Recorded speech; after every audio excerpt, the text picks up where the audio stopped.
it could be news Iran's government dearly needs, perhaps giving the new leader some breathing space as he tries to harness a hideous trifecta of recession, inflation, and high unemployment. Business is brisk outside the Grand Bazaar in the Iranian capital of Tehran.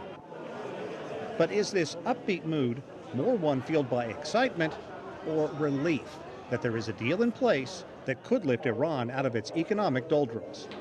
I think definitely the nuclear negotiations between Iran and the U.S. have positively affected the market. There is no question the U.S.-led economic sanctions against Iran over its nuclear energy policies has crippled Iran's economy, chiefly by shutting down its ability to sell oil. That punishing effect is what is being credited with bringing Iran to the negotiating table. Iran's currency, the rial, has plunged 50% against the U.S. dollar, while inflation has skyrocketed 40%.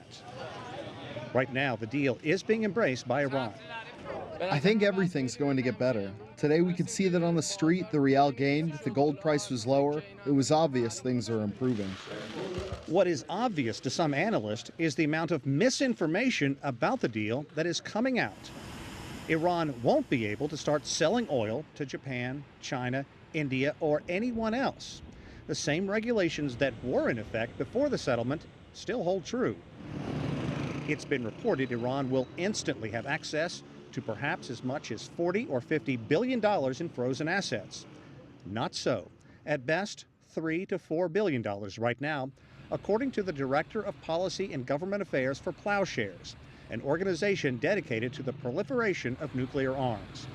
While many are praising the diplomatic efforts that led Iran to freeze its nuclear program, leading U.S. lawmakers say it isn't enough. My goal is to get new sanctions in place, and the only way they can be relieved is if you dismantle the reactor, not suspend construction.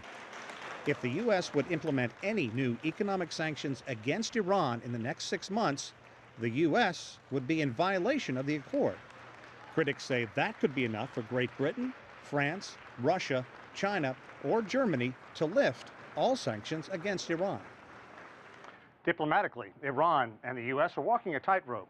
There is a chance this could all fall apart in the next 6 months, but if it holds, the deal will call for some trade restrictions against Iran to be lifted, allowing Tehran to generate another $1.5 billion in revenue. It's not enough to turn around a flagging economy, but perhaps enough to get Iranian leaders to push through a permanent deal. Phil? Sean Callebs, thank you from our newsroom with this historic deal.